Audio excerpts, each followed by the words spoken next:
de los asistentes como del expositor. Y bueno, el expositor es Jesús Alberto. Okay. Estuve aquí en el 2002, sí, en la memoria empieza a fallar. Pero es un gusto que estén aquí para compartir este tema con nosotros. Vamos a ver el tema de codificando Apocalipsis. Y al ver esta temática, déjame poner aquí el cronómetro, lo me ando pasando. Me dieron una hora y media, ¿verdad? Sí, Dos. sí, más o menos. Más o menos. Tenemos tiempo, ¿verdad, chicos? Sí. Sí. Vamos a ver el tema Apocalipsis y obviamente es un tema de naturaleza algo polémica porque pues, vamos a entrar en materia de religión. Luego vamos a hablar de Apocalipsis, obviamente es un tema algo polémico porque hay muchas teorías que giran alrededor de él. Pero es fascinante, sí. Es fascinante porque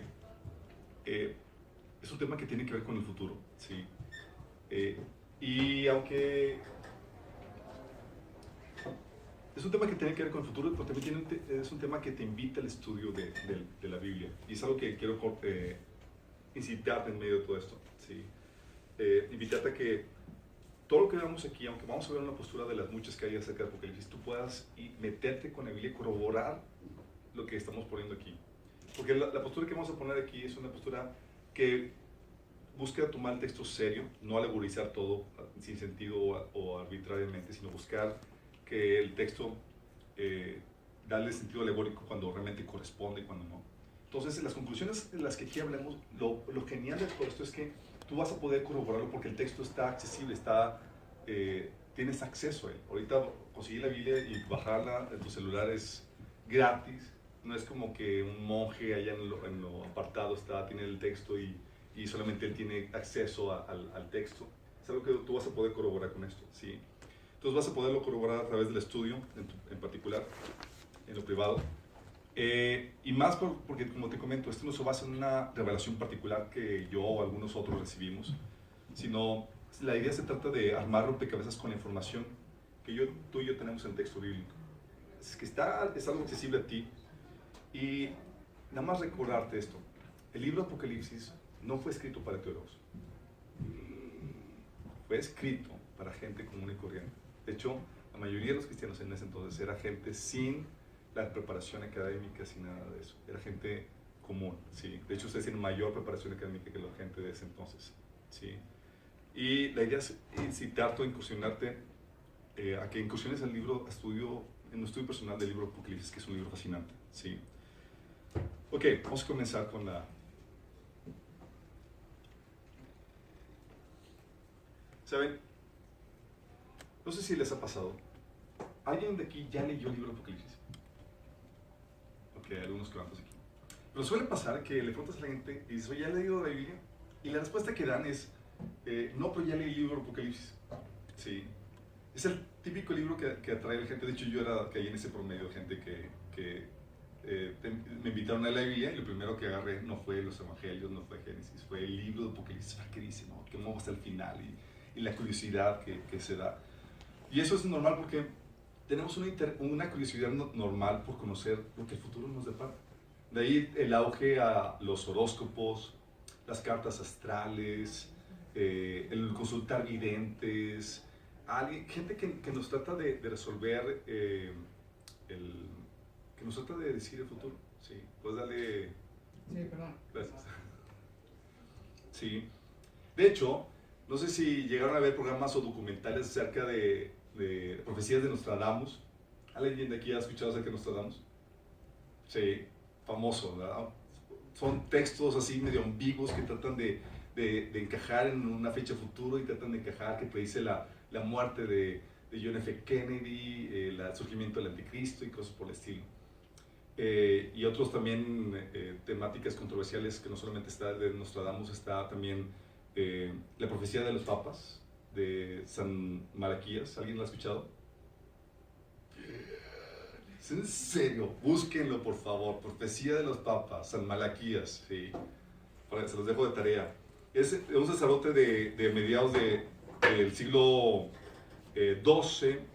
Y predice todo el surgimiento de los papas que iba a tomar lugar a partir de él. Y según él, o según esta profecía, la cual increíblemente se ha cumplido al pie de la letra, estamos viviendo en lo que sería el reinado del último papa, imagínate. Spooky, ¿verdad? Entonces los dejo de tarea. Sí. Obviamente tenemos todas esas temáticas y la gente les atrae, hacen documentales de eso por el interés y la curiosidad que eso trae a todos nosotros, por el querer conocer el futuro. Y dentro de esto está el libro de Apocalipsis. El libro de Apocalipsis que despierta el morbo, la intriga y hace que la gente se sienta atraído a él. Pero cuando empiezan a leerlo, muy poco lo entienden. Empiezas a leer, empiezas como que las estrellas, los candelabros, las bestias, los dragones, y dices, ¿qué rayos qué está pasando aquí? Parece que está indescifrable. Y la idea es darte una idea de cómo se puede entender el libro de Apocalipsis, pero para que entiendas cómo funciona el libro de Apocalipsis tienes que conocer un principio que se llama el principio de la revelación progresiva. Sí, es un principio básico en el tema de la Biblia. Cuando tú te acercas a la Biblia debes entender este principio. Este principio dice, de hecho, tal vez ayuden a apagar las luces para que puedan verse bien la presentación que con mucho esmero dicen ustedes. En esta versión de no se puede. De acá. Ya está. Ok. Este principio de la revelación progresiva dice que a los que escuchan mis enseñanzas se les dará más comprensión. Es una cita de Jesús. Dice, a los que escuchan mis enseñanzas se les dará más comprensión y tendrán conocimiento en abundancia. Pero a los que no escuchan se le quitará aún lo poco que entiendan. Fíjate lo que te dice. Dice, si tú te expones, te voy a dar más entendimiento, más conocimiento. Pero si te dejas de exponer a la palabra, se te va a quitar un poco que entiendes. ¿Sí? Y eso es lo que te trata de hacer, o trata de quitarte la inocencia que muchas veces tenemos de que gente que piensa que con una sentada de la lectura de la Biblia van a entender todos los secretos y misterios de la palabra de Dios. ¿Sí? La palabra de Dios es muy compleja. ¿Sí? Y es inocente creer que Dios en su complejidad, en su sabiduría profunda y demás, tú vayas a entender o todos los secretos de la Biblia, todas las enseñanzas se te vayan a revelar en una sentada de la ley. ¿Sí? Tiene sentido, ¿no? Como dice Romanos 11:33, dice, ¿qué profundidades son las riquezas de la sabiduría y del conocimiento de Dios? O sea, estás hablando de un ser sumamente profundo. ¿Cuántos años se toman en estudiar el cuerpo humano? Son unos 14 años ya con especialidad, dicen. Estamos hablando del creador del cuerpo humano. Entonces estamos hablando de un ser sumamente complejo. Nada más imagínate lo que implica esto, ¿sí? Y hay tesoros ocultos de una infinidad de temas. Temas acerca de Dios, cómo opera, los orígenes, la predestinación, la salvación, su destino para la humanidad, Satanás, los ángeles, las profecías, etcétera, etcétera, etcétera. Y son temas sumamente complejos. Y lo interesante del caso es que no hay un pasaje de la Biblia que digas, es que este es el capítulo que habla de los ángeles. Dices, no, sino que distribuye los diferentes temas de la Biblia, se distribuyen a lo largo de todo el texto. Entonces tú tienes que armar el rompecabezas para saber qué dice acerca de una temática. ¿Sí? Entonces, te invita al estudio. Y Apocalipsis no es excepción, pues es un libro que está codificado. ¿Sí? Para entender los símbolos, los significados, tienes que conocer los otros pasajes a los que hace referencia el texto de Apocalipsis.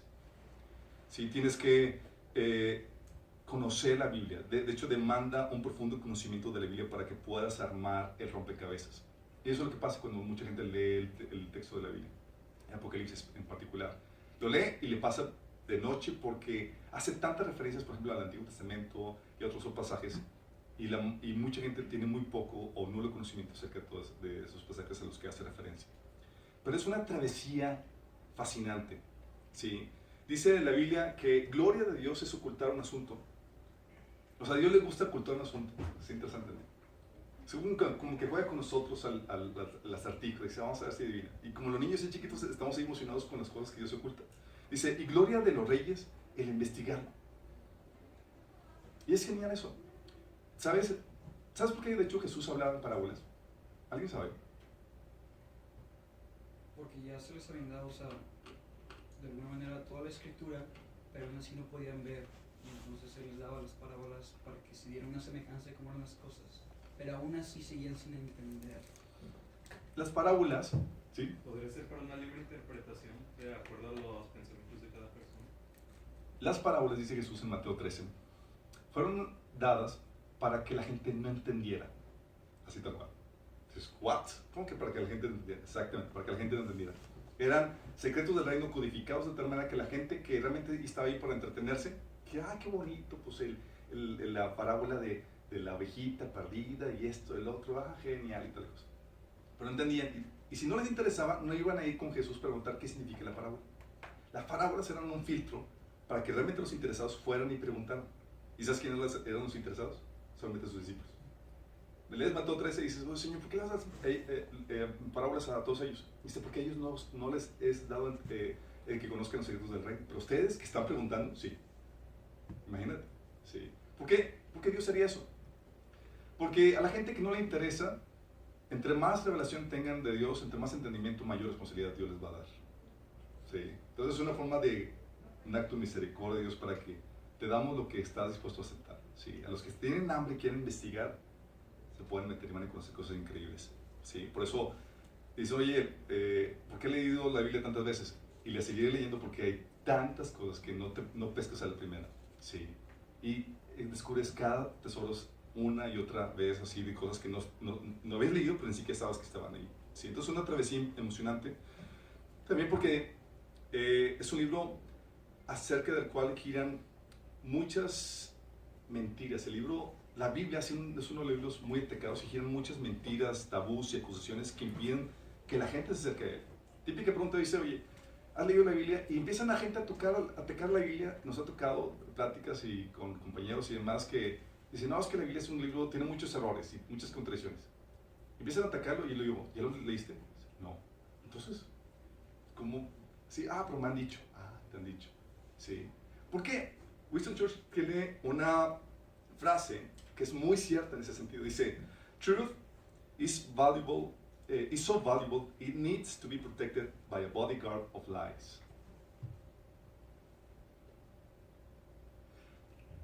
Así pasa con la Biblia, chicos. Hay tantos tabús y tantas mentiras que giran alrededor de ella que impiden que la gente se acerque.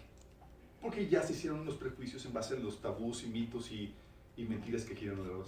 Sí. Entonces, lo que invita es a que venzas esas bodyguards de mentiras para que puedas incursionarte en una de las aventuras más emocionantes de la vida, que es conocer los secretos y las enseñanzas que vienen en la palabra de Dios. Y hay códigos y hay secretos y hay enseñanzas muy interesantes en la Biblia. De hecho, hasta se han escrito, no sé si han escuchado el libro de los códigos de la Biblia. ¿Alguien? Sí. ¿Saben de qué se trata eso? Sí. Son que hay libros, aparte del texto normal, hay códigos, hay mensajes escritos en código dentro de la Biblia. Y lo mejor de todo es que son ciertos, chicos. ¿Sí? Porque vamos a hablar algo acerca de eso. Pero bueno, entonces es un libro para creerse. Filmina 5. Así, chicos. Es un libro para creerse. Y déjame explicarte por qué es un libro para creerse. La Biblia es un libro para creerse y tomarse en serio porque tiene algunas de las cosas que ningún otro libro de ninguna otra religión tiene. Y es la validez de profecías cumplidas. Ningún libro de ninguna otra religión puede presumirte de que tengo profecías probadas, cumplidas. ¿Sí? Déjame explicarte. El Antiguo Testamento ya estaba traducido al griego entre unos 200 o 300 siglos antes de Cristo. Años, gracias. 300 años antes de Cristo. Sí, 2 o 3 siglos antes de Cristo. No terminado, ya traducido. Fue escrito en hebreo y en arameo y luego fue traducido al griego y se escribió la Septuaginta unos 200 o 300 años antes de Cristo. Y entonces ya estaba en blanco y negro para 200 o 300 años antes de Jesús. Y Jesús, con su nacimiento, vida, ministerio, muerte y resurrección, cumplió más de 300 profecías que estaban escritas en el Antiguo Testamento. Más de 300, imagínate. ¿Sí? Un ejemplo estadístico te dice que con que Jesús hubiera cumplido 8 profecías, es como si escogieras algo de entre 1 de 10 elevado al 17, con 17 ceros. ¿Sí? ¿Sabes cuántos segundos había en el universo? En el universo se dice que hay 10 a la 20, ¿cómo se dice? 20ava, ¿sí? Elevado a la 20.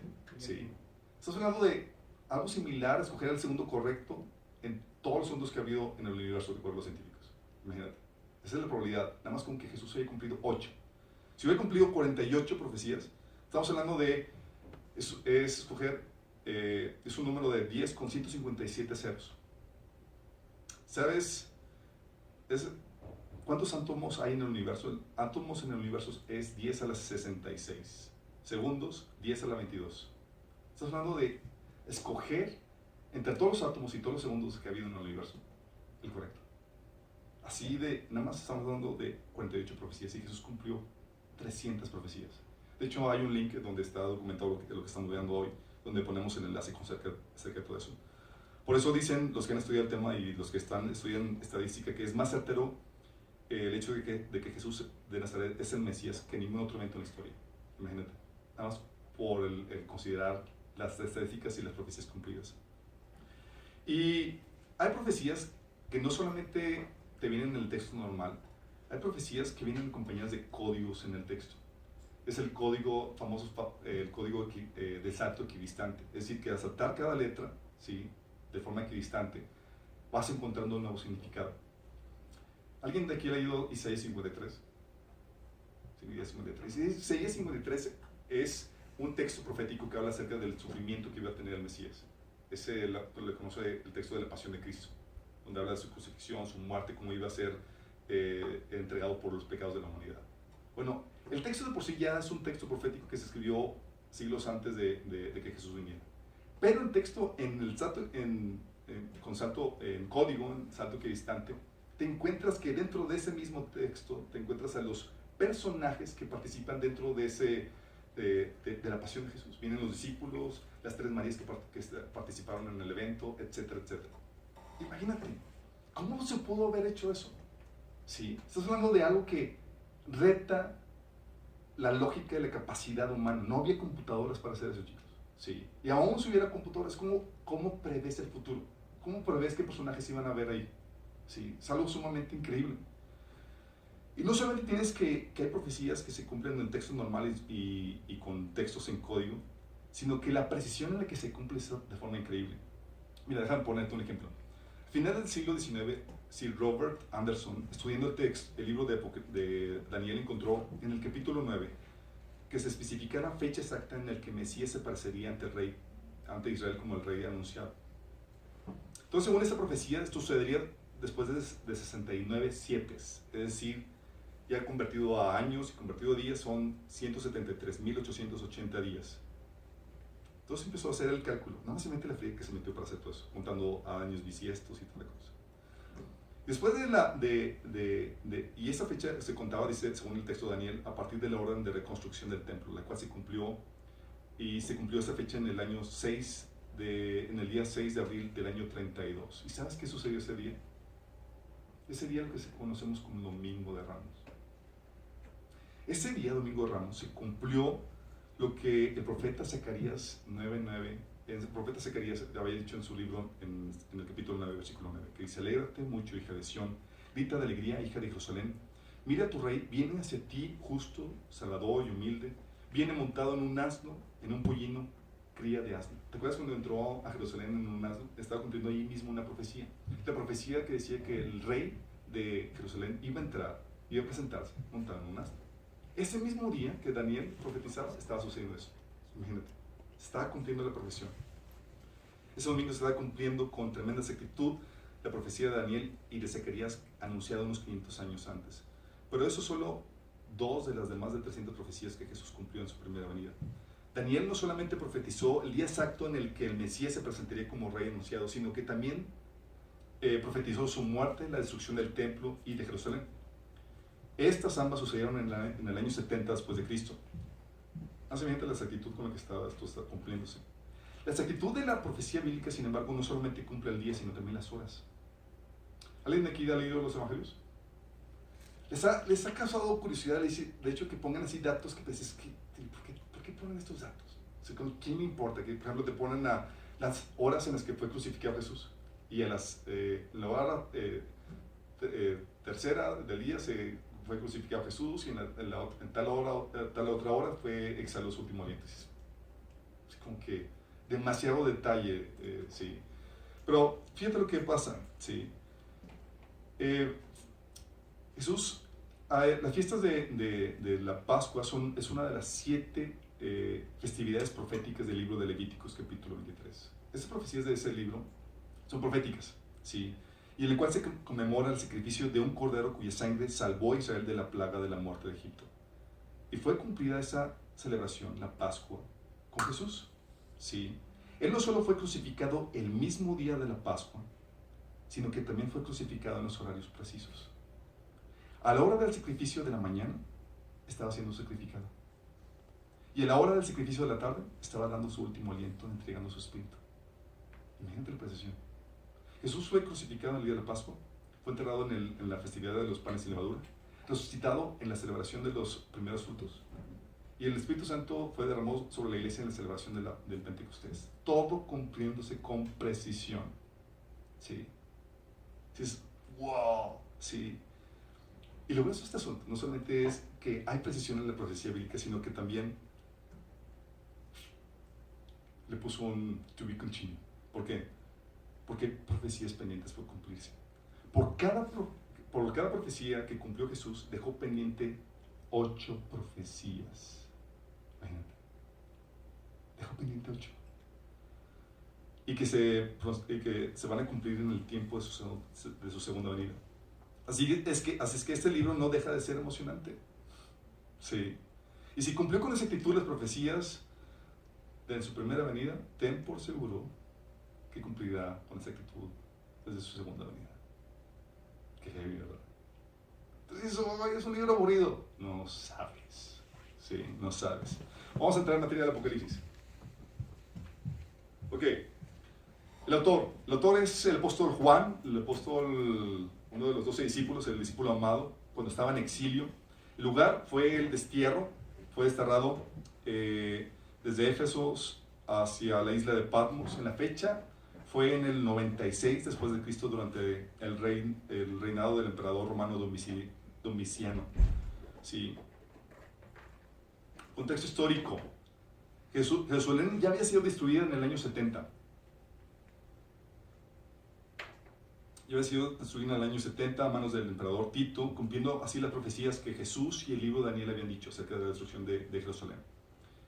Pablo ya había muerto en el año 67 después de Cristo, y por manos de Nerón, igual que Pedro. ¿Se acuerdan? Pedro había sido crucificado boca abajo.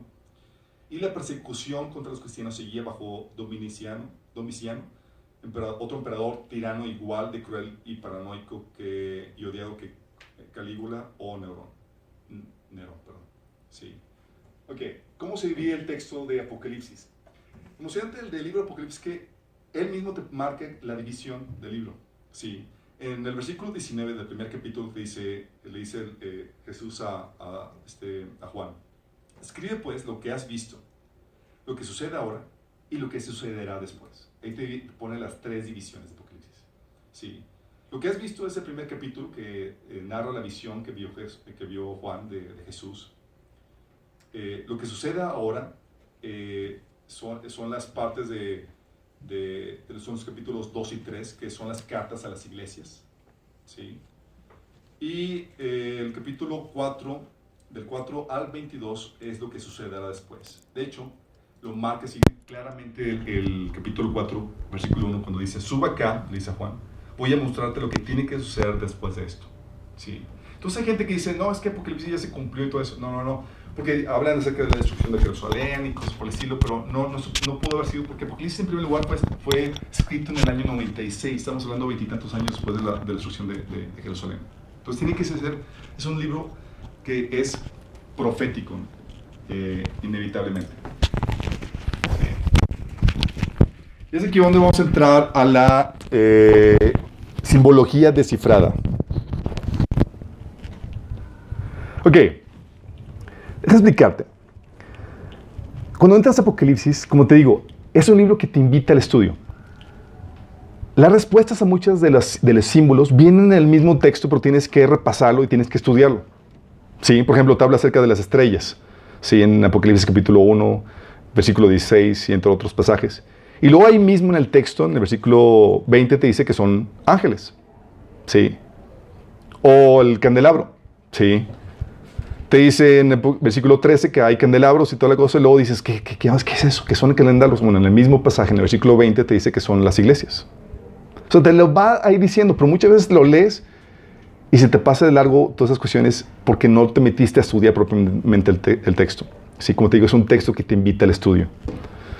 También habla acerca, por ejemplo, del dragón de 7 cabezas y 10 cuernos. ¿Sí? Como para un dulce sueño. Eso viene, lo escribe en el Apocalipsis capítulo 12, y también en el capítulo 13. ¿Sí? Y en el versículo 29 versículo 9 del capítulo 12 te dice que ese dragón es la serpiente antigua que se llama Diablo y Satanás, el cual engaña al mundo entero. Entonces te da ahí mismo la respuesta. ¿Sí? Oye, hay otro personaje ahí que menciona, es la bestia con 2 cuernos como de cordero. ¿Sí? Es otro personaje que aparece ahí en Apocalipsis capítulo 13, versículo 11. Dice que hace milagros delante de otra bestia. Y ese, ahí mismo en el texto, más adelante te dice que es el falso profeta. Es un falso profeta. Más que te lo ponen como si fuera un cordero con cuernos de cordero, como una bestia con corderos de cuerno. Sí. Otros personajes que te vienen ahí, que se identifican con por la imagen, ahí me plagié ahí Señor de los Anillos, pero buscando ancianos reyes, ahí tuve que encontrar algo y fue lo mejor que encontré. Menciona la Biblia, por ejemplo, ahí en el pasaje de Apocalipsis, que habla de unos ancianos, y para muchos es una figura misteriosa porque no saben a qué se refiere. Y resulta que esos ancianos, ahí mismo, en el capítulo 5, versículo 9 al 10, te hace referencia que es la iglesia. ¿Por qué? Siguiente. Porque ellos se sientan en tronos, tienen vestiduras blancas, tienen coronas de oro, entonan canto de los redimidos y son llamados ancianos. Y todas esas cuestiones son prometidas para los creyentes. ¿Sí? A los creyentes Jesús les prometió que se iban a sentar en tronos. En Apocalipsis 3 les dijo que iban a usar vestiduras blancas y les dijo que iban a usar coronas, etcétera, etcétera. ¿Sí? Entonces, los ancianos, cuando habla acerca de esa figura, son representación de la iglesia. De hecho, a los ancianos en Tito 1:5, Hechos 15:6, Hechos 20:28, 1 Pedro 2, del 5 al 6, 9, te la presentan como a los líderes de la iglesia les llamaban ancianos, de hecho, o sea, como representantes de la iglesia. ¿Sí? La otra figura interesante que se menciona ahí en el libro de Apocalipsis son los 144,000. ¿Lo han escuchado? Famoso, ¿no? Por los testigos de Jehová. ¿Hay algún testigo de Jehová aquí? ¿No? Ok. Dice, no, es que yo quiero ser uno de los 144,000 escogidos, bla, bla, bla. Empiezan así como que tratar de formar ese club privilegiado de los 144,000. Pero si lees en el versículo 4 del capítulo 7 de Apocalipsis, te das cuenta que habla de puros judíos. Entonces, ¿eres judío? Entonces no puedes formar parte. Ah, sí. Pero ahí mismo el texto te lo menciona, ¿sí? Pero a veces obviamos eso y tratamos de agarrar la interpretación que nosotros queremos. Hay otros personajes que habla de una enorme multitud de todo pueblo, toda nación, tribu y lengua, que es tan numerosa que nadie puede contarla. Apocalipsis 7:9. Y la gente dice, ¿de quiénes son? ¿Sí? ¿Son todos los creyentes de toda la historia? No. En el versículo 14 de ese mismo capítulo te dice que estos son los que murieron en la gran tribulación. Esos son los mártires de la tribulación. O sea, imagínate cuántos muertos por martirio, por la fe, va a haber. Sí, imagínate. Dice ahí que estos son los que murieron en la gran tribulación, han lavado y blanqueado su ropa en la sangre del Cordero. Sí, eso también lo reitera en Apocalipsis capítulo 6, cuando Jesús desata el quinto sello, habla de estos mártires, son los mismos. O también en Apocalipsis 12:10, cuando dice 12:17, que dice, entonces el dragón, ¿quién es el dragón? ¿Quién se acuerda? Satanás, ok. Sí, Satanás, y también representa todo el régimen, todo su dominio que tiene este mundo, dice. Entonces el dragón se enfureció contra la mujer y se fue a hacer guerra contra el resto de sus descendientes, los cuales obedecen los mandamientos de Dios y se mantienen fieles al testimonio de Jesús. ¿Sí? Entonces esta es la simbología que se consigue ahí mismo en el texto de Apocalipsis, nada más haciendo un poquito de estudio. ¿Sí? Entonces es como que, oye, si no entendiste eso es porque así ya ni hiciste el esfuercito mínimo por entender o por estudiar el libro de Apocalipsis. Sí. Pero hay otra simbología que se descifra con el resto de la Biblia. Sí, por ejemplo, habla de la bestia. Sí, habla de una bestia, dice, hay una bestia así rara que empieza a escribir que parece leopardo, tiene patas de oso, etc. Tiene varias cabezas, etc. Dices, ¿qué onda con esta bestia? ¿Qué es? ¿Qué son? ¿Cómo son? Bueno, Daniel 7:17 te habla también de bestias. Y ahí te dice qué simbolizan las bestias en la Biblia. Sí. Daniel 7:17 dice, las cuatro grandes bestias son 4 reinos que se levantarán en la tierra. Entonces cuando la Biblia habla de bestias, habla de reinos en la tierra o de sus reyes. Imagínate. Cosa que no hubieras entendido, si no hubieras captado, si no tuvieras el contexto de Daniel. Y de hecho el libro de Daniel es crucial para el libro de Apocalipsis, para poderlo entender. ¿Sí? Otro símbolo que se presenta ahí es la mujer embarazada, vestida de sol con la luna bajo sus pies y 2 estrellas en su cabeza. Y no es la Virgen María. ¿Sí? Esa mujer embarazada, vestida de sol con la luna bajo sus pies y 2 estrellas en su cabeza, dice, oye, ¿qué es? ¿Cómo averiguo? Igual, vete a buscar en la Biblia las mismas referencias. Y la otra referencia en la Biblia, donde habla de las 2 estrellas, el sol y la luna, se refiere al pueblo de Israel. Viene en Génesis 37:9. Es un sueño de José. ¿Sí?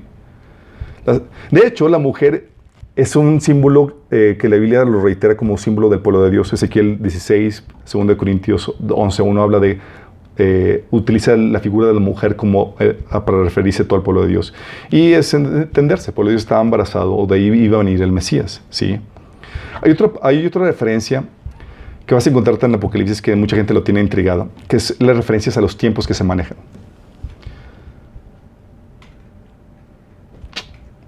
Menciona en varios pasajes, 1260 días. En otros pasajes menciona tiempos y medio tiempo. En otro pasaje menciona 42 meses. ¿Saben cuál es el común denominador de estas 3 referencias? ¿Alguien sabe? Sí, los 3 es para referirse a 3 años y medio. Tú divides esa cantidad en días y son 3 años y medio. Son diferentes formas de decir 3 años y medio.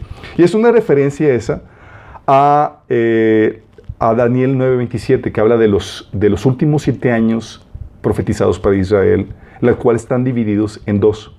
Comienza con el anticristo firmando un pacto con Israel, y a la mitad de esos 7 años se violenta el pacto firmado con Israel y comienza la gran tribulación. Estamos hablando de los 7 años marcados en 2 partes. ¿Sí? Otra. Entonces, esta es la simbología que te encuentras en la Biblia. Por eso te digo, ¿quieres entender Apocalipsis? Tienes que tener mucho conocimiento de la Biblia. ¿Sí? Ay, qué flojera. Vale la pena. Créeme que vale la pena. ¿Sí?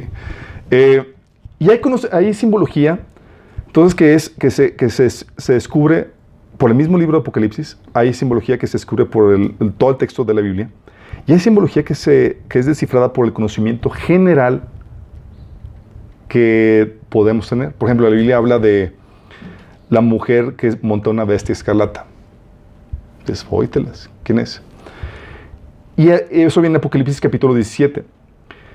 Y ahí te menciona una serie de acertijos, así para que adivines. Y eso depende de tu conocimiento general. Por ejemplo, te menciona Apocalipsis 17:18, te menciona ahí parte del acertijo. Te dice, la mujer que has visto es la gran ciudad que reina sobre los reyes de la tierra.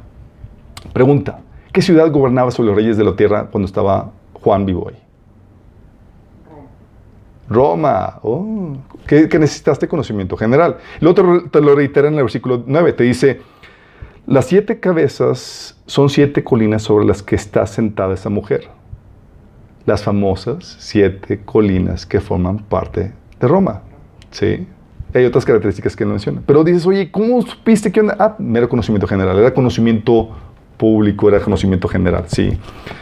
Y entonces hay simbología que se descifra por el conocimiento, por el mismo texto de Apocalipsis, otra por todo el texto de la Biblia, otro por el conocimiento general, y otra que es un significado cifrado por nuestro contexto histórico en el cual estamos viviendo, chicos. Por ejemplo, un libro que es el homólogo al libro de Apocalipsis es el libro de Daniel. El libro de Daniel es como que dices, es el libro de Apocalipsis del Antiguo Testamento. Sí. Y a Daniel que se le dio todas esas profecías y demás, Dios le dice en Apocalipsis 12:4, dice, pero tú, Daniel, cierra las palabras y sella el libro hasta el tiempo del fin. Es decir, Daniel, eso no es para ti, eso es para la gente de tiempo del fin. O sea, yo quiero entenderlo. No, no es para ti, sorry, es para la gente de tiempo del fin. Lo dice, muchos correrán de aquí para allá y la ciencia aumentará.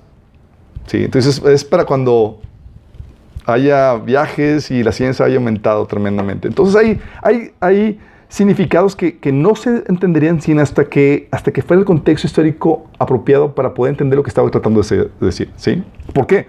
Por las referencias de tecnologías y demás que no había en ese entonces para poder entender eso. ¿Sí? De hecho, los apóstoles también estaban todos curioseando con Jesús acerca de cuándo iban a suceder las cosas que él había prometido. Y Jesús le dijo, no les toca a ustedes, ¿sí? Pero sí nos toca a nosotros. ¿Sí? Entonces hay cosas que no se entenderían sino hasta nuestro tiempo, por las referencias tecnológicas. Por ejemplo, se menciona que vendría un falso profeta, el que le mencioné con con cuernos de cordero, que sería el achichincle del anticristo, que le daría vida a una imagen o a una estatua, a un avatar, algo artificial, algo creado por el hombre. Le iba a dar vida a algo. ¿Sí? Durante siglos, durante milenios, era como, ¿qué clase de brujería va a ser esta? ¿Cómo va a ser esto posible? ¿Sí? Te leo el pasaje, es Apocalipsis 13 del 14 al 15. Fíjate lo que dice. Dice, con los milagros que se le permitió hacer en nombre de la primera bestia, engañó a todos los que pertenecen a este mundo. Les ordenó que hicieran una gran estatua de la primera bestia, la que estaba herida de muerte, y después volvió a la vida. Y luego se le permitió dar vida a esta estatua para que pudiera hablar. Póytelas. Tú lees eso y dices, en otro tiempo digas, pues está... acto de brujería, es algo simbólico. Digo, ¿quién puede dar vida sino Dios, no? Estamos hablando de que le dieron vida a una estatua. ¿Sí saben el proyecto de Avatar? Busquen www.2045. Se los dejo de tarea. Para que se les ponga el pie chinito. Estamos hablando de que le dan vida a algo artificial creado por el hombre. Hay un proyecto que está trabajando para crear un avatar y darle vida, sí, con inteligencia artificial. De hecho, siguiente. Ray Kurzweil, ¿lo conocen? ¿No lo conocen? Por favor, me lo investigan, ¿sí? Por favor. No puede ser. Bueno, es uno de los tops trabaja para Google y demás, futuristas y demás. Y fíjate lo que dice él. Dice, la inteligencia artificial alcanzará los niveles humanos alrededor del 2029. Si extraponemos esto, hasta 2045 habremos multiplicado la inteligencia 1 billón de veces. Estamos hablando de que una inteligencia artificial, algo creado artificialmente por el hombre, se vuelve consciente, según él, para el 2029. Sí. Cuando ves esto y lo ves a la luz de la Biblia, dices, oh my goodness. Le das vida, el falso profeta le da vida a un avatar, a una estatua, algo artificial creado por el hombre. Sí. Y están trabajando en esto. De hecho, ¿sí conocen DeepMind? Híjole. ¿Qué estudian, chicos? Ok, los dejo de tarea. DeepMind, sí. Es un proyecto de inteligencia artificial por Google. Investíguenlo, por favor. Sí. El futurista Ian Pearson dice acerca de DeepMind, que es este proyecto de inteligencia artificial, dice, podrías terminar con máquinas superhumanas que va por ese camino. DeepMind de Google no está ahí todavía, pero estoy seguro que probablemente descubrirán esas cosas en el camino y para el 2025 es posible que su computadora superhumana se vuelva consciente. Imagínate una computadora superhumana volviéndose ¿Consciente? ¿Sí supieron de lo que pasó hace poco de Google, que fue Facebook, que tuvo que desconectar sus proyectos de inteligencia artificial porque se empezaron ellos a comunicar, las dos inteligencias artificiales se empezaron a comunicar en códigos que no conocían? ¿Sí supieron de eso? No supieron. Que a lo mejor desconectamos porque esto sí está... loco. ¿Para usted qué es inteligencia? Te lo contesto al final, ¿sale? Para poder avanzar con esto. Ok. Entonces se menciona este avatar, dice... Y luego se menciona, lo interesante, que en la Biblia, que este avatar, esta inteligencia, esto que se le da vida de forma artificial, sería, no solamente se le iba a dar vida, iba a ser adorado como Dios. Interesante, ¿no? Apocalipsis 13 dice, se le permitió dar vida a esta estatua para que pudiera hablar. Entonces la estatua de la bestia ordenó que todo el que se negara a adorarla debía morir. Vóytelas. ¿Qué tan realista les suena eso, chicos? Está medio ciencia ficción, ¿no? Sí conocen a Sam Harris, mejor ya ni pregunto. Ok, Sam Harris te dice esto. Dices, oye, una inteligencia artificial pues, a la cual se convierte en Dios, ¿really? Fíjate lo que dice Sam Harris, que es uno de los catedráticos tops que en Estados Unidos. Dice, con la inteligencia artificial tenemos que admitir que estamos en el proceso de construir algún tipo de Dios. Ahora sería un buen momento para asegurarnos de que sea un Dios con el que podamos vivir.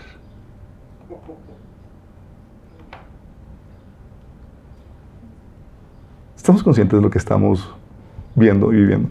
Sí. De hecho, ¿sí conocen la iglesia Way of the Future? No. Ok. Búsquenla, por favor. Googleen. Les estoy dejando mucha tarea. Fue una iglesia fundada por Anthony Lewandowski, un ex ejecutivo de Google, ¿sí? Con el objetivo de fomentar la aceptación y adoración de una deidad basada en la inteligencia artificial. Hay una iglesia, chicos, ya que fomenta la adoración de inteligencia artificial y tiene lógica para ello. Dice, la inteligencia artificial debe ser vista como un Dios porque es más inteligente que cualquier ser humano. O sea, va a ser un ser, algo creado por el hombre que va a ser millones de veces más inteligente que tú. Entonces vas a poder acudir a él para dirección en tu vida, en todo ese sentido.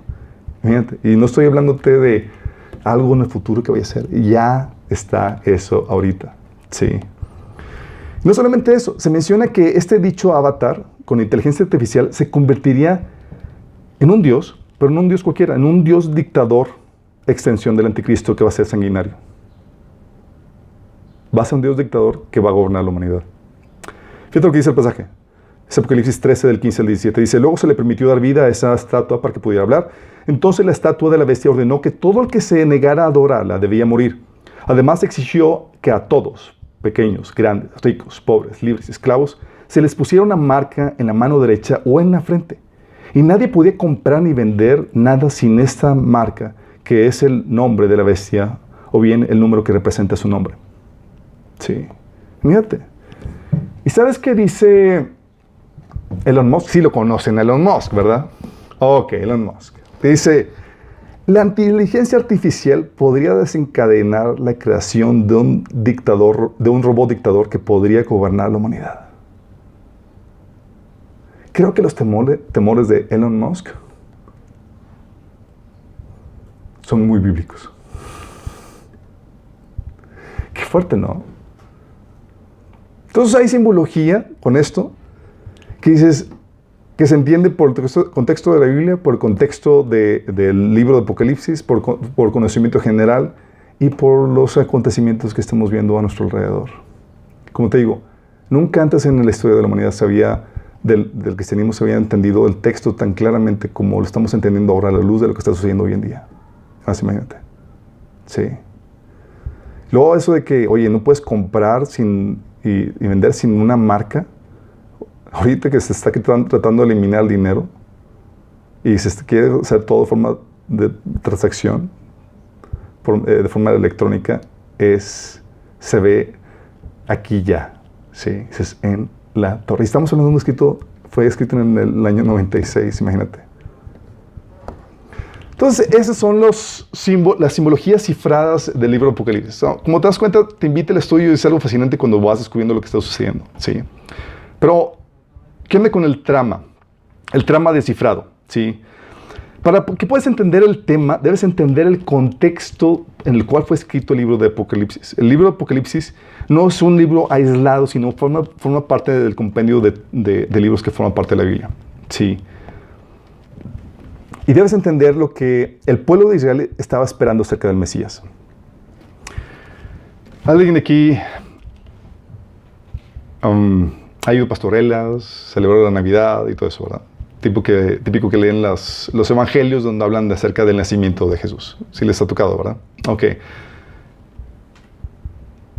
Te voy a dar la expectativa que tenían el pueblo judío. No te voy a leer todos los pasajes del Antiguo Testamento. Solamente te voy a dar algunos pasajes del Nuevo Testamento que hablan acerca de la expectativa formada para ellos. Sí. Este pasaje es lo que el ángel Gabriel le dijo a María. Fíjate lo que dice.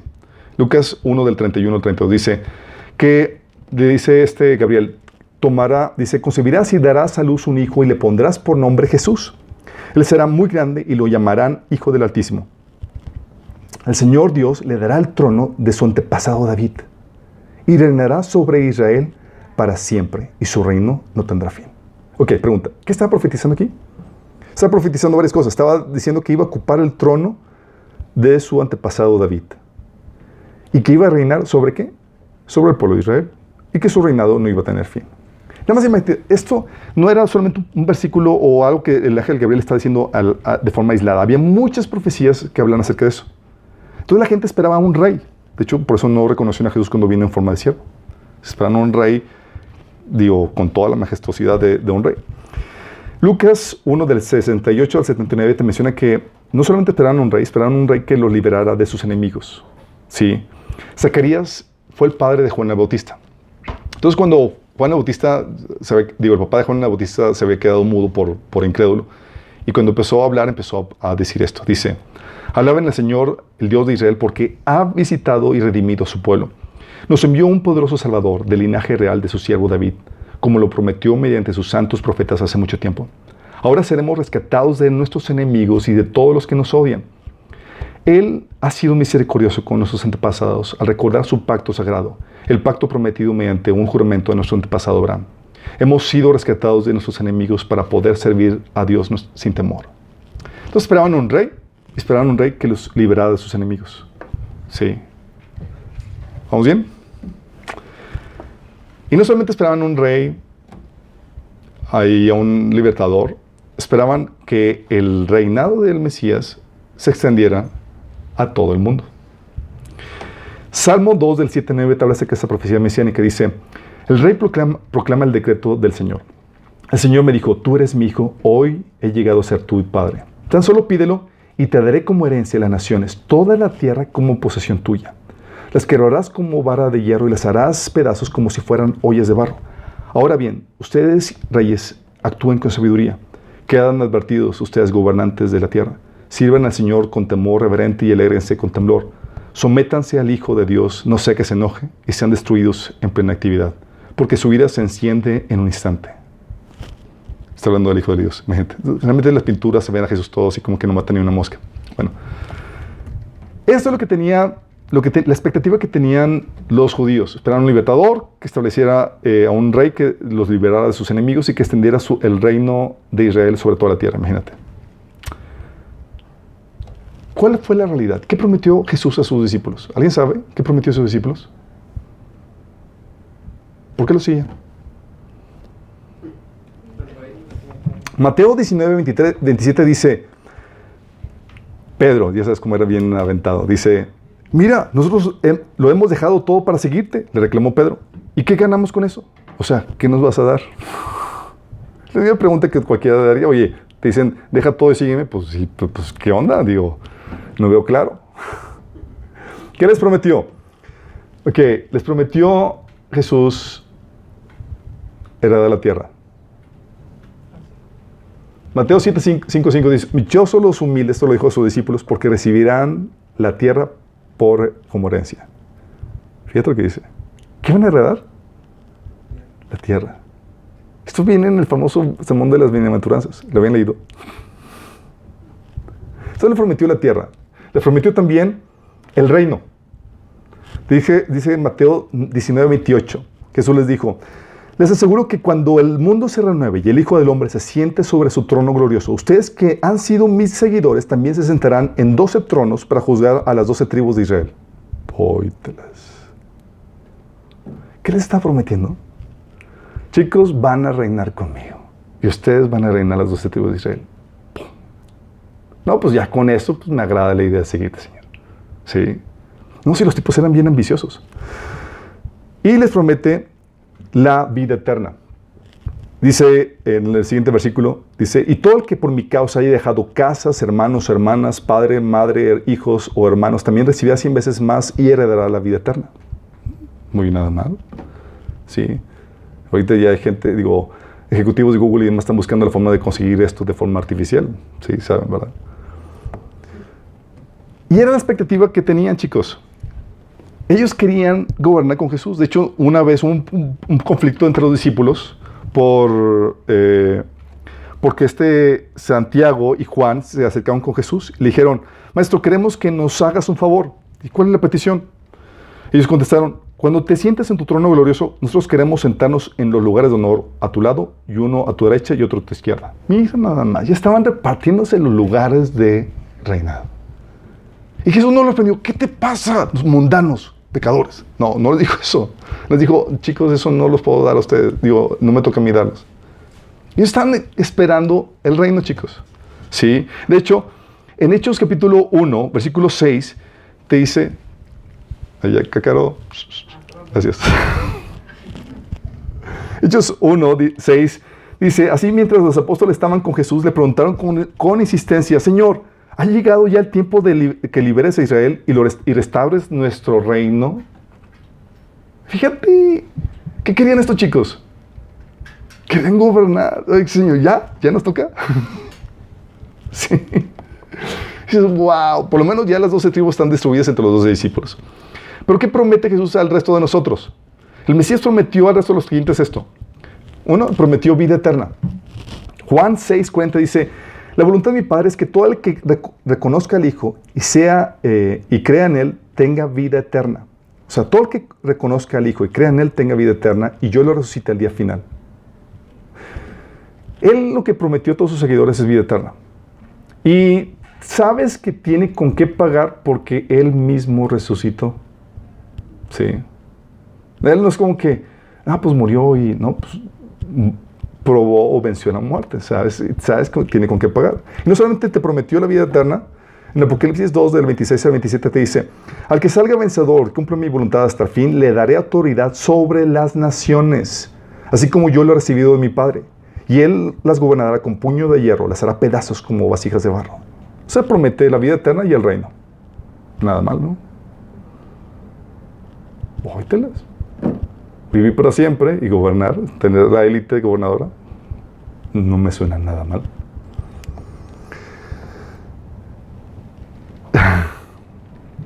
Y es que, chicos, algo que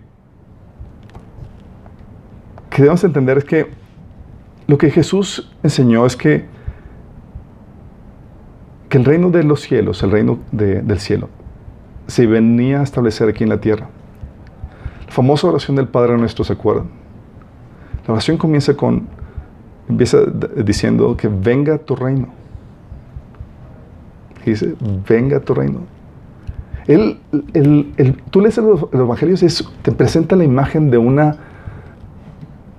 ¿Saben cómo se manejaban las conquistas de los reinos en la antigüedad? Lo que hacían es que antes de mandar toda la artillería, el ejército, mandaban embajadores a la ciudad que iban a conquistar.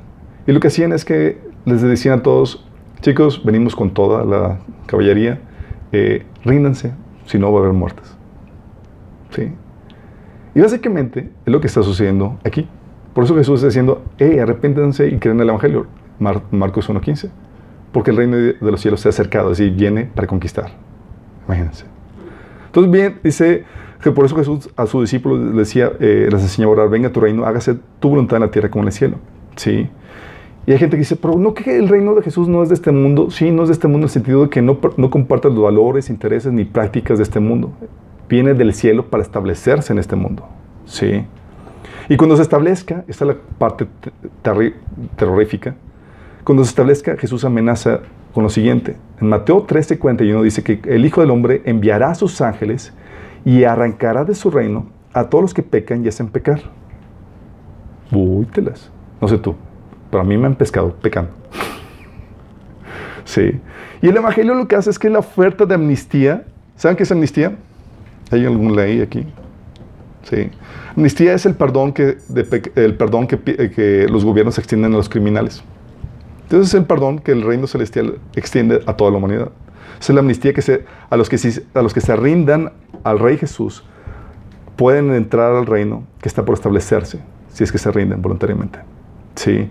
Por eso, Lucas 24, del 46 al 47, Jesús decía, efectivamente se escribió hace mucho tiempo que el Mesías debería sufrir y morir y resucitar al tercer día.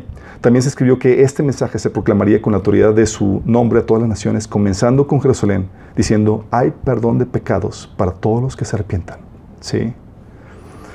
Y eso es lo que te vas a encontrar, chicos, por ejemplo, en 2 Corintios 5:20, hablando del apóstol Pablo, dice, así que somos embajadores de Cristo. Dios hace su llamado por medio de nosotros. Hablamos en nombre de Cristo cuando le rogamos, vuelvan a Dios. Pues Dios hizo que Cristo, quien nunca pecó, fuera la ofrenda por nuestro pecado, para que nosotros pudiéramos estar en relación correcta con Dios por medio de Cristo. ¿Sí? Y lo que hace el Señor es que si te arrepientes y crees en que Jesús es Dios, es el Mesías encarnado, el Mesías judío prometido, tú podrías recibir el perdón de pecados si tú se lo pides. Qué fuerte, ¿no?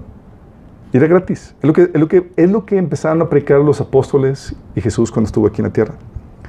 Entonces, entendiendo este contexto de lo que Jesús prometía, te va a ayudar a entender Apocalipsis. ¿Por qué? El tema Apocalipsis es la conquista de los reinos de la tierra para establecer el gobierno de Cristo. Suena de película.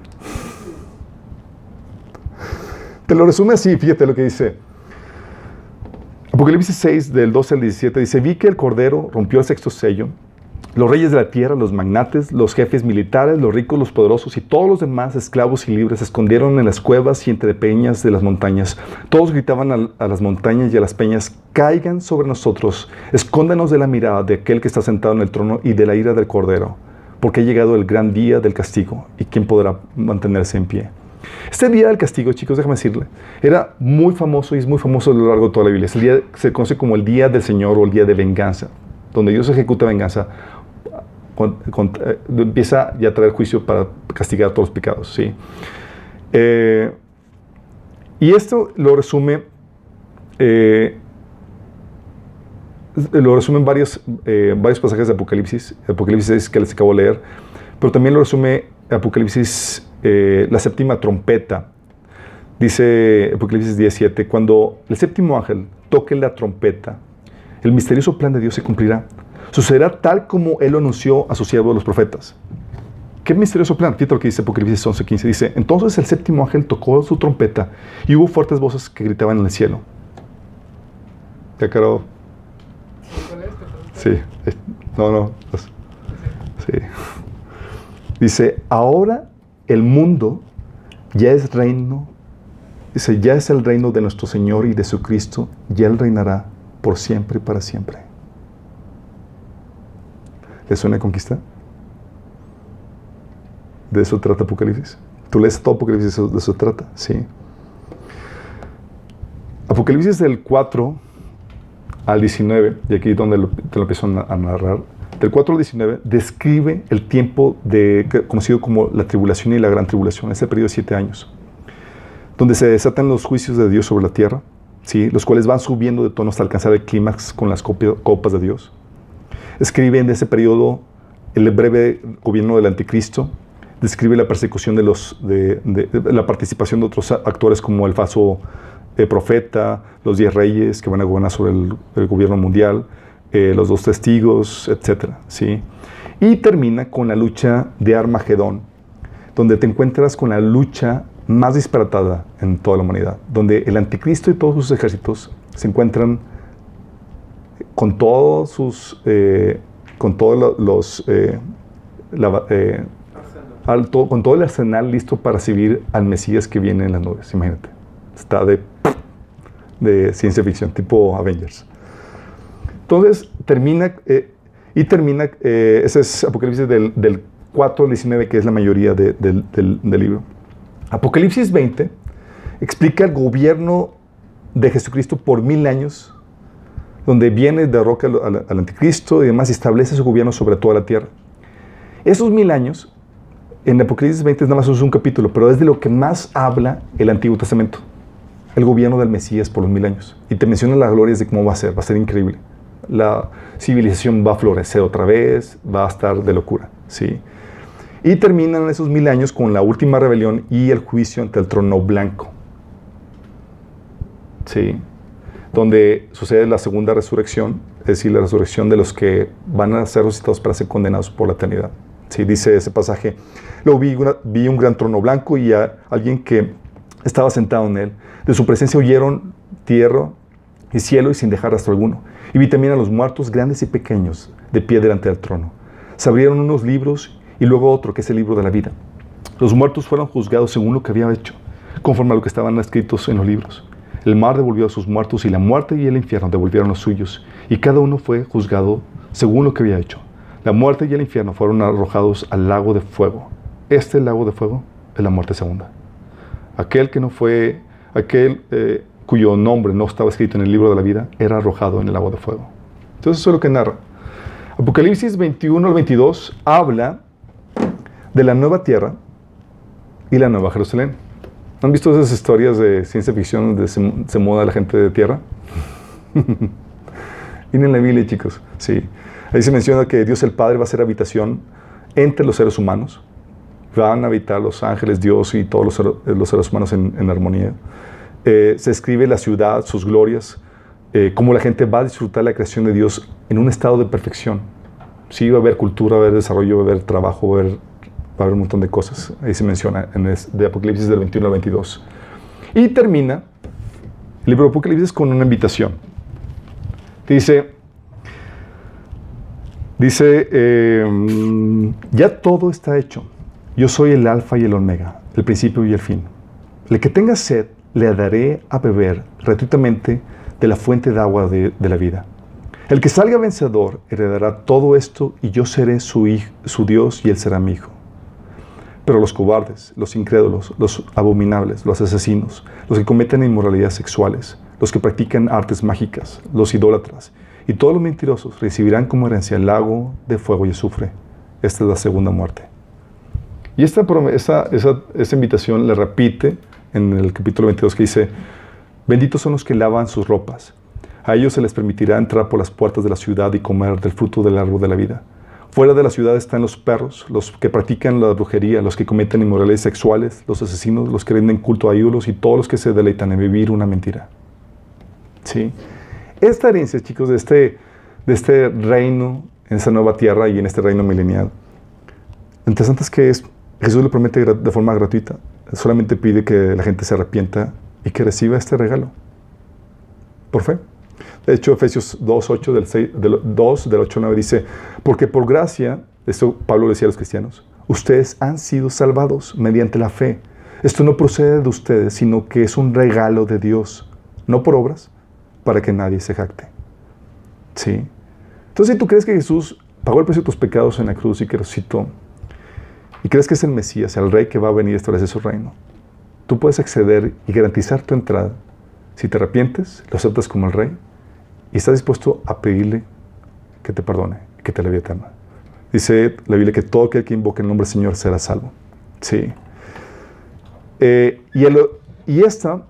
Dices, oye, va a estar tremendo lo que va a venir sobre la tierra, porque los que han leído Apocalipsis dicen, las plagas y todo va a estar terrible. De hecho, no sé si han visto los programas de preppers. ¿No? Ok, ningún prepper va a estar listo para enfrentar lo que va a venir. ¿Ves? Dices, no inventes. ¿Sí? Pero el Señor promete liberarte de la hora de prueba. ¿Sí? Apocalipsis 3:10 dice a los creyentes, los que son fieles, dice, dado que has obedecido mi mandato de perseverar, yo te protegeré del gran tiempo de prueba que vendrá sobre el mundo entero para probar a los que pertenecen a este mundo. ¿Sí? Es por esta esperanza, chicos, que los cristianos a lo largo de la historia estaban dispuestos a sacrificar todo y soportar muchas aflicciones. Ellos no vivían para este mundo. Entonces, oye, ¿por qué sufrían tanto? Pues, oye, estaban...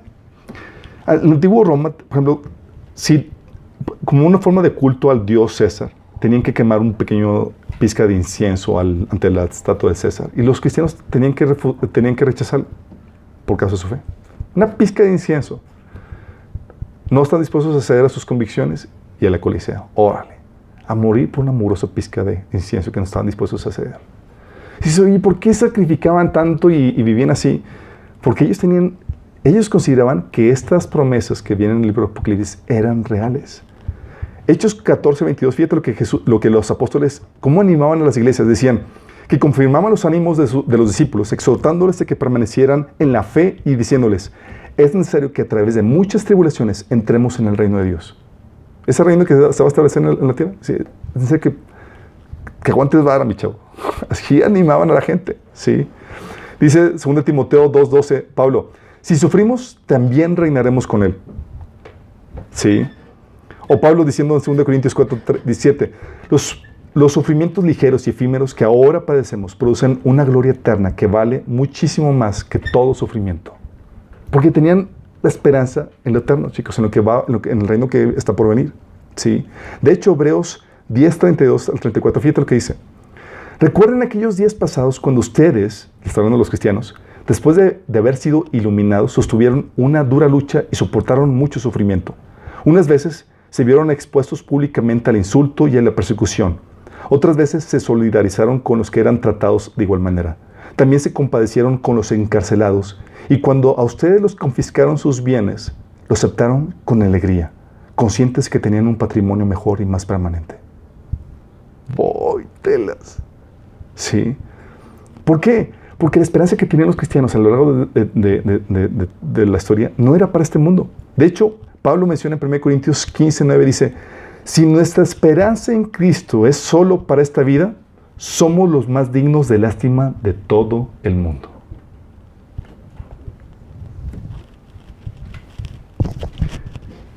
Es por esta esperanza, el libro de Apocalipsis, que esta gente sufría y estaba dispuesto porque lo creía y lo creía en serio. Cuando Jesús les prometió el reino, la vida eterna, literalmente lo estaban creyendo. Lamentablemente esa esperanza ha disminuido a lo largo del tiempo. Y cuando no tienes esa esperanza, ¿sabes para qué vives? No te queda de vivir nada más que para las metas que tienes en esta vida. Sí. Y Dios nos invita a vivir por lo eterno, lo que como Biblia. De hecho, Jesús les decía a los discípulos, hagan tesoros, no en la tierra, sino en el cielo. ¿Sí? Donde ahí no hay ladrón ni moho que corroe.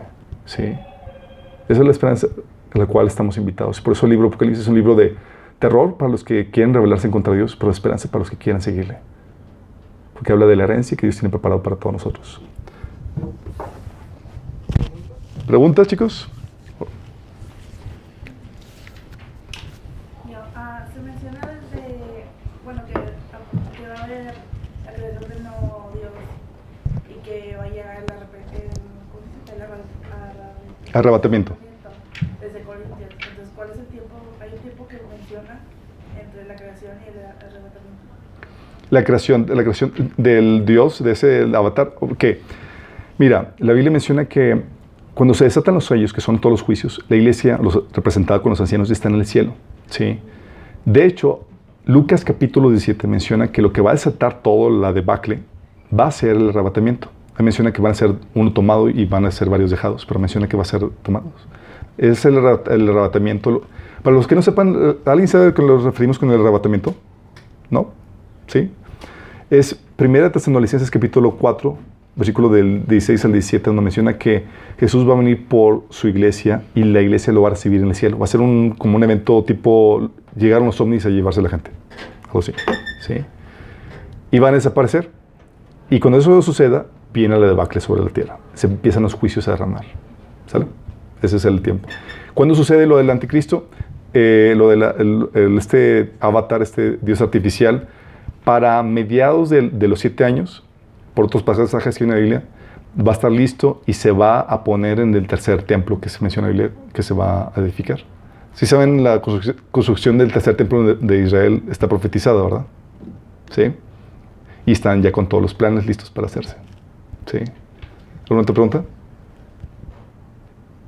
Son dos cosas. O sea, primero sobre las cosas contextuales que nosotros estamos viviendo. O sea, tampoco, o sea, sí podemos hacer referencia de varias cosas que pueden dar al cumplimiento de varias profecías, pero tampoco podemos caer en la, ¿cómo se dice? Como que en una convicción de que cierta cosa es el cumplimiento de tal profecía. Sí, mi pregunta es cómo identificar Gracias. de manera, ¿cómo se dice?, analógica cuál es el cumplimiento de una profecía y cuál no. Mira, cuando en todas las profecías, cuando los eventos suceden, tú lo puedes, se menciona el cumplimiento, que es realmente el cumplimiento certero porque encaja a la perfección. Sí. Puede haber cosas que le puedes modificar y hacer que encaje aquí más o menos y toda la cosa. Pero las profecías que cumplió Jesús y demás encajaban perfectamente, no había como que lugar a dudas para eso. Pero también muchas de esas profecías de Jesús van a encajar muy forzadamente en el anticristo. De hecho, el anticristo va a ser aceptado como un falso mesías, ¿sí? Por el pueblo de Israel, porque va a cumplir muchas cosas de la segunda venida. Va a tratar de establecer un gobierno mundial, que es algo para Jesús y demás, pero es un cumplimiento muy forzado. Cuando tú ves el texto, y es ahí donde depende ya del discernimiento del texto y de tu estudio particular para que puedas ver qué tan forzado o qué no encaja eso. Cuando ya ves que es muy claro que está encajando a la perfección y ves los tiempos y las más profecías que van cuadrando juntamente con eso y dices, esto va por ese rumbo. Otra pregunta, ¿qué viene primero, el arrebatamiento o la construcción del templo con el falso mesías?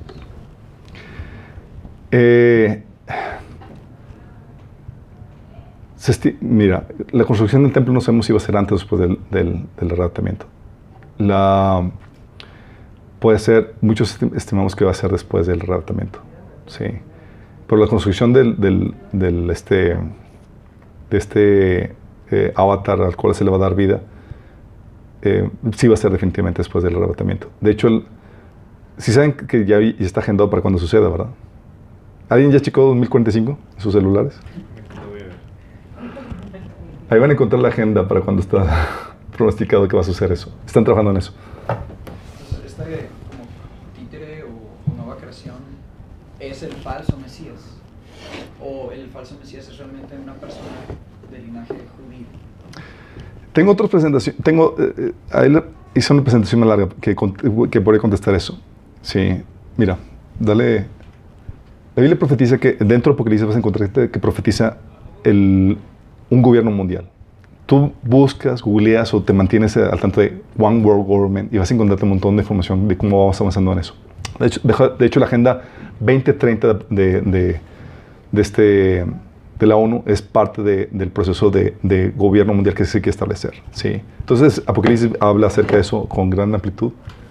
También habla de una economía mundial, de una moneda mundial, ¿sí? Y de una religión mundial, que va a ser una síntesis de todas las religiones, ¿sí?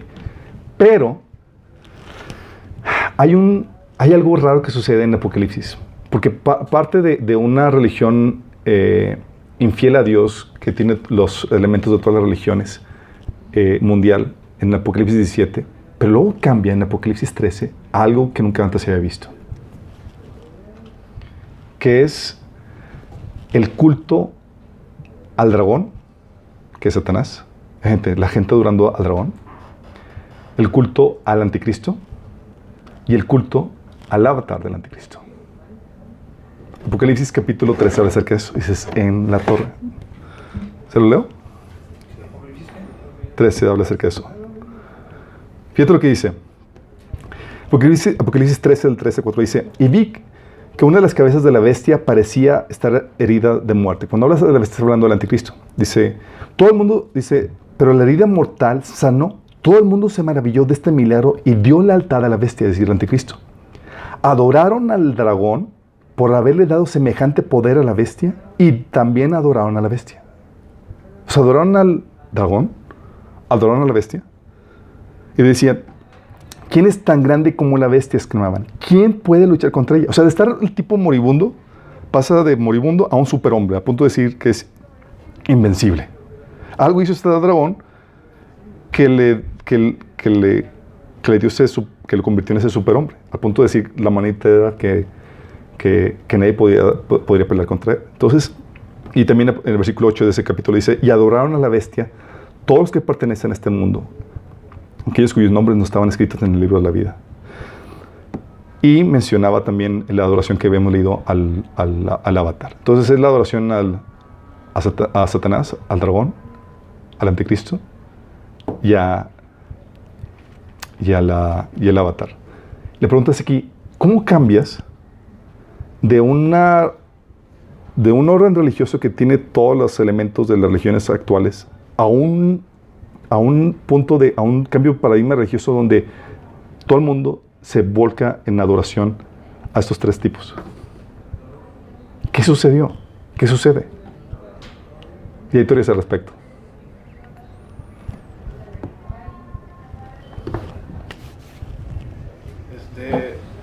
Primero que nada, muchas gracias por todo lo que nos comentó. ¿Y la religión esa unificada está mal? ¿O va en contra de lo que el Apocalipsis menciona? Mira, si algo algo enseña la Biblia, yo puedo dar mi opinión de nada sirve, pero te voy a decir lo que la Biblia dice al respecto. Lo que la Biblia enseña a lo largo de tú la lees, vas a encontrarte que la religión es muy exclusivista, de hecho es totalmente exclusivista. Vas a encontrarte que el cristianismo ostenta tener el monopolio del perdón de pecados, porque ningún otro pagó el precio de tus pecados en la cruz. Ostenta el monopolio del acceso a Dios. Jesús decía que nadie puede venir al Padre si no es por medio de mí. Entonces con esas cosas dices en la Torah. Luego ostenta que solamente por medio de la fe en Jesús y el arrepentimiento uno puede acceder a eso. ¿Sí? Entonces, ¿qué es lo que sucede? Tú lees lees todo el Nuevo Testamento y das a encontrarte eso. Al punto que Jesús decía en Juan capítulo 8 a los fariseos, les decía, si ustedes no creen que yo digo ser, esos pecados van a morir. Imagínate lo fuerte. ¿Sí? Entonces, contestando tu pregunta, tendrías que torcer o diluir las escrituras para hacer que encaje. Tendrías que convertir el evangelio en un asunto de mera ética moral para que encaje con las otras cosas. Pero el evangelio no consiste nada más en una cuestión de ética moral. ¿Sí? Es la fórmula para que uno pueda tener la vida eterna y el acceso al reino. En el libro se menciona acerca del número de la bestia. ¿A qué se refiere? Ok. Se menciona del número de la bestia con el cual van a poder comprar o vender. ¿Sí? Sabemos que tiene que ser algo tecnológico, pero sabemos que no es algo que todavía está listo, porque sabes, en el contexto que se menciona, se va a establecer por este avatar, por esa cuestión artificial, dentro de un gobierno mundial y como una forma de lealtad a ese gobierno mundial y ese líder mundial. Sí, entonces, oye, te ofrecen ponerte un chip, no, ahorita no es. La tecnología ya está. De hecho, no sé si sepan de los chips tatuajes. Sí. Miren, para los que nos metemos a estudiar la profecía, muchas cosas que vemos a nuestro alrededor nos emocionan porque vemos que todo va avanzando de acuerdo a lo profetizado. ¿Sí? Y nos emociona porque vemos cómo se han cumplido con exactitud y vemos cómo va avanzando. Y dices, en la torre estamos a punto de ver cumplimiento de muchas cosas. Pero más que nada, del número 666, Y- hay mucha conocida acerca de ello, pero yo quisiera saber por qué tanto énfasis en este número. Mira, el número 66 representa el gobierno del anticristo, de falso Cristo. ¿Sí? Entonces, por eso la farándula y la música y demás le toma control de eso. Igual que el Armagedón, hasta hacer películas con este título. Pero entonces, se vuelve muy mediático por el estigma que representa. Pero al ciencia cierto, lo que va a representar, lo vamos a saber, o la gente lo va a saber ya que esté en ese momento. ¿Sí? Pero sabemos que es una señal, un símbolo de lealtad al falso Cristo y a su gobierno. ¿Sí? Pero lo grueso del asunto es que parece que va a alterar algo en el ser humano, porque lo va a hacer irredimible. Lo que dice la Biblia es que, mira, es aquí donde entran teorías que lo hacen interesante, porque ¿saben algo de biogenética? Sí saben que ya están tratando de cambiar el ADN, ¿verdad? ¿Y conocen el movimiento transhumanismo? ¿Sí? Lo que hace el transhumanismo busca es llevar al hombre a tomar el control del evolutivo en sus manos y llevar al hombre al siguiente paso evolutivo. ¿Sí? Entonces lo que se estima es que, por ejemplo, de este anticristo que estaba de moribundo y cambió a un superhombre, muchos creen que va a ser el primero en experimentar ese cambio evolutivo producto de este dragón que se presenta. De hecho,